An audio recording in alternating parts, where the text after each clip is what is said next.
So we've got a mix of both official Diablo 4 news and discoveries by data miners. So yeah, data miners have been very busy digging into the Diablo 4 beta files once again, and have discovered a big feature that will greatly improve the experience on PC, but what about consoles? Plus, fans are rallying against a key feature of the Deluxe and Ultimate Editions, calling out Blizzard and Activision for unfair practices. But there's also a catch to this feature. Plus, official responses from Blizzard about classes and the Druid, the Diablo 4 post-launch team size versus World of Warcraft, and much more. And don't forget about the PS5, Xbox Series X, and Switch giveaway. Check that out in the pinned comment, opened up for my subscribers only. Check it out. All right, so let's get into the headline. First of all, starting out with this one right here. It says Diablo 4 datamine reveals support for a killer PC gaming feature. This is really cool. Let's get into this now. Remember, with data mines, everything is with a grain of salt, but I do think we will eventually get this feature down the road for Diablo 4, as explained in the article. So it goes on to say this: with the beta now over for Blizzard's upcoming action RPG Diablo 4, fans of the game have been doing some serious digging. Just about everything will be sifted and scrutinized while the beta files remain on their systems. These intrepid data miners have discovered that not only is the previously announced DLSS 3 support in the beta files already, but also direct storage. And if you're wondering what this is extremely important. So check it out right here. It goes on to describe direct storage as a new Microsoft API that is designed to reroute streams of storage data from the CPU to the GPU for the purpose of decompression.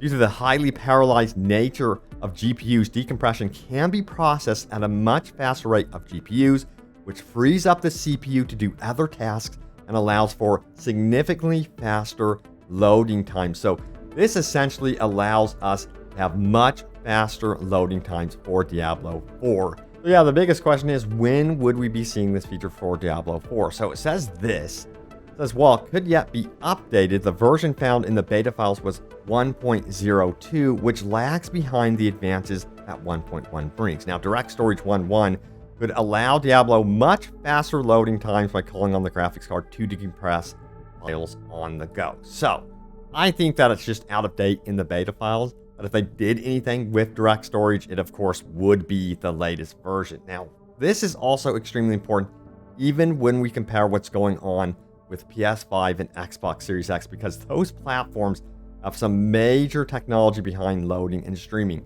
Now, since Microsoft and Sony currently employ similar technology on the Xbox Series X, S, and PS5 to better take advantage of the SSD inside the console. So it seems like PC is really wanting to adapt that technology and really utilize what basically the PS5 and Xbox Series X can do. It goes on to say this right here: despite The Witcher 3 getting direct storage support later in 2023, Diablo 4 would be the second game to support it on PC. That's pretty crazy.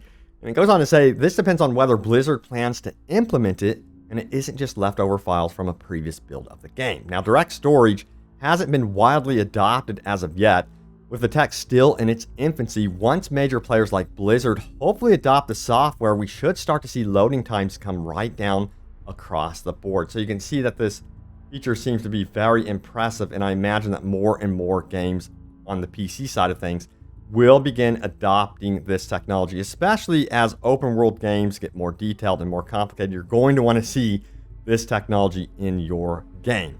So it might help with post-launch type content if in fact the world of Diablo 4 continues expanding seamlessly outward and that map gets bigger and bigger, which is something that we might actually see happen in the future. All right, so we got to talk about what fans are really upset about when it comes to the Deluxe Edition and the Ultimate Editions of Diablo 4. So it goes on to say this right here: Diablo 4 fans are rallying against the concept of early access, and they're not too hopeful for a smooth launch after. We'll see what happens with launch. I'm expecting that to have some major bumps in the road, of course. But let's get into the actual thread here, which was one of the most talked about threads, of course. It says this right here. Zoom it out. Game releases 4 days early. Buy standard edition to play late. This shouldn't be a thing. So yes, you get up to 4 days early access if you pre-purchase the Deluxe or Ultimate Editions. If you didn't know, I'm sure you did. Let me know what edition you did buy, but I do get the complaint here because games are already getting more expensive. You know, they're not $60 like they used to be. They're now $70, and it was previously promised that, hey, you know what? We're going all digital pretty much with all of our games, which means we don't have to package them as much. We don't have to worry about creating discs. The games are going to be cheaper. That's not the case whatsoever. In fact, it's the polar opposite. Teams are getting bigger. Technology is getting more complicated. Then, of course, they have to worry about things like pirating. But yeah, they have all these excuses that they've come up with to add on $10 extra on the standard edition, and you don't even get early access. However, there is a little bit of a catch to early access, as noted here. Because the first few days of a game can be the absolute worst days. I'll happily let others pay and play before me and suffer on my behalf. So yeah, essentially, there's probably going to be a large portion of this community that is unfortunately going to be paying to be QA tester, an unpaid QA tester, to really go in there and test out the servers. Essentially, it's going to be paving the way for those of you that get the standard edition of the game. Now, we have this comment right here. Let me know what side of the fence you're on, by the way. It says, I'm on the wait a few years until it's 90% trained, so a few more days doesn't really matter to me. So some people, 8,700 people to be exact, are willing to wait a few years to really get into Diablo 4. Probably when they release like a collector's edition or something like that with every single form of content in it, which is actually kind of smart. Also, you have to consider that a lot of these people have a huge backlog. It says right here, yeah, this is really the best way to counteract this crap. Don't buy into it. See if they take the time to actually make the game work. See how predatory their monetization gets. It's Activision. It's probably going to be horrendous.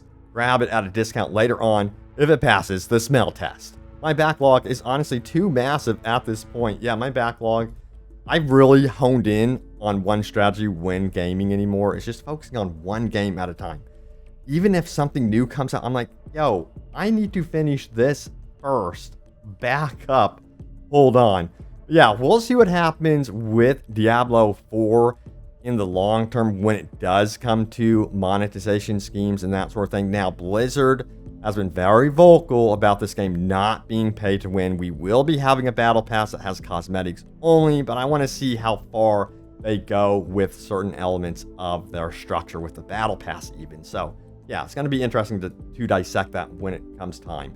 But yeah, let's get into some questions to the dev team and official replies, shall we? So we have this one right here. Let me zoom it in first of all. It says, what did the devs, or at least the systems team, take away from the beta? Widely hearing barbs felt weak, the dungeons became very tedious, even only after a few days. And we have a response here from Gorin of Blizzard, who goes on to say this right here. He says, take class balance right now with a grain of salt. You can expect balance to change significantly as you gain additional levels and more skill points. Items and systems Paragon become available. Beta was fun. I'm very much looking forward to making a druid for some reason. Yes, the druid's abilities begin to expand big time as you go beyond the beta zone, which is Fractured Peaks, and you head into their homeland, which is Scotchglen. I cannot wait to see what the druid's ultimate power will be once we finally tap into that, because I think there's a lot of hidden secrets there, as are with many of the other classes, including the barbarian here. Apparently we didn't even get close to tapping into all of his abilities. All right, so we have this one right here as well. What is the comparative size of the Diablo team versus the WoW team? The WoW team seems to make changes 3 to 4 times faster than Diablo can. Is that because of WoW editor or the single platform? Does Diablo have a comparative tool? Anything you can comment on without blowback? And we have a response here from Gorin, who says this: hard to say, really. The WoW team is pretty big, but the Diablo team as a whole houses Diablo 2 Resurrection, Diablo 1, Diablo 3, and Diablo 4. Comparing WoW to Diablo 4, I'd say WoW is probably bigger, and you have to also consider that WoW is very much online all the time. They have to watch over it. It's kind of Blizzard's baby as well, as is Diablo. Don't get me wrong, but Diablo is definitely not more of a MMO experience. It's like a hybrid, so I don't think they need as many people on it for that reason. However, with that being said, I hope they are prepared to support this game in the long term because that is something that they have promised, of course. So when it comes to big expansions, I don't want to hear that it's taking forever for them to release an expansion like, say, Cyberpunk 2077 and its situation with Phantom Liberty. It has taken way too long for us to get an expansion for that game, at least in my opinion.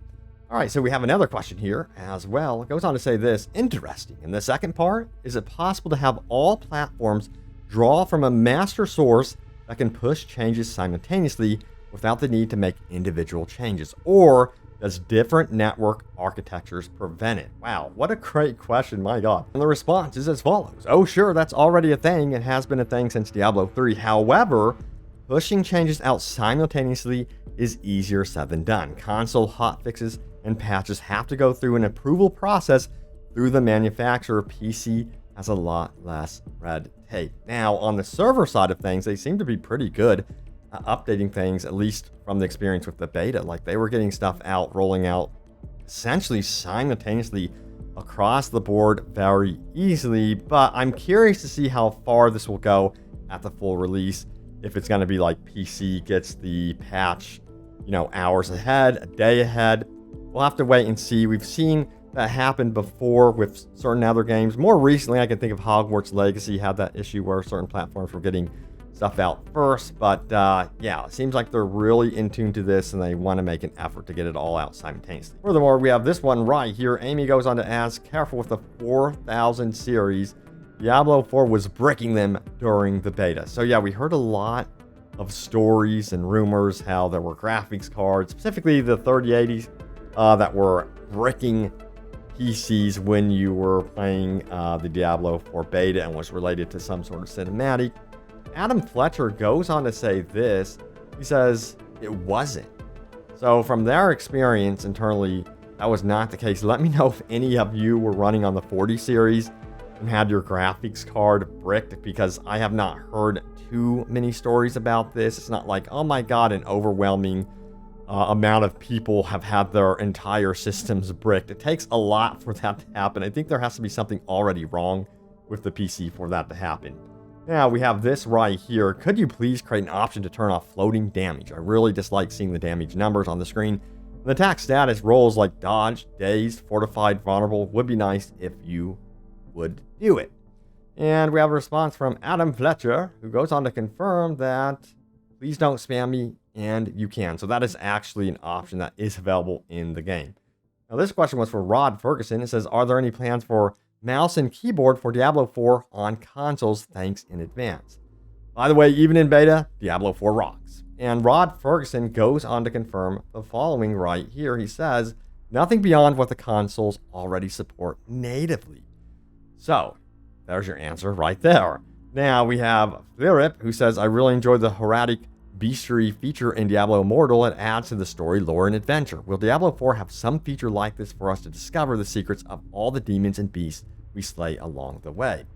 Great question. And Rod Ferguson goes on to confirm, not at launch, but he's not outright saying no there. So I imagine that something like that would be coming down the road for the game. All right, now it's time to get into your top comments. Remember, leave a comment down below. It could end up in a future video. So what was my most recent video about? So yeah, check it out right here. It says, at level 70, everything changes, and veterans discover legendary feature. You know what? Let's go ahead and take a look and see what you guys had to say about this one. So the first top comment comes from Thomas, who says this: auto loot is not a problem because loot drops for you only. Back in the day of Diablo 2, when a legendary dropped, you had to race to it or lose it. It was quite a thrill. I always thought it would be kind of fun to have like pink slips for legendaries or something like that, like some sort of mode in these type of games where you would have to go through a dungeon and whoever got the highest score or whatever would have to give over their legendary that they would put up as like kind of like a gamble. I don't know. I thought that would be actually kind of a neat feature to have some sort of thrill behind going into a dungeon versus someone else. But yeah, I get what you're saying there. It's definitely not an issue, the auto loot feature at all. In fact, it's actually really good for those disconnects. So you know that, oh my God, yeah, although I disconnected, I go back to my stash and my legendary will be there.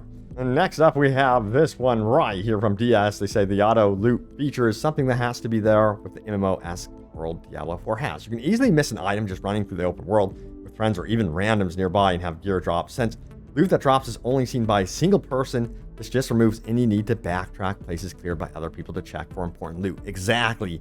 When doing solo content like a dungeon, I think you're going to see something like a legendary or unique drops most of the time. You won't have too many enemies dying off screen. Even if you do, you're more likely to hear it all alone or even spot it on the map. So yeah, a lot of people are using this tactic for co-op and min-maxing dungeons.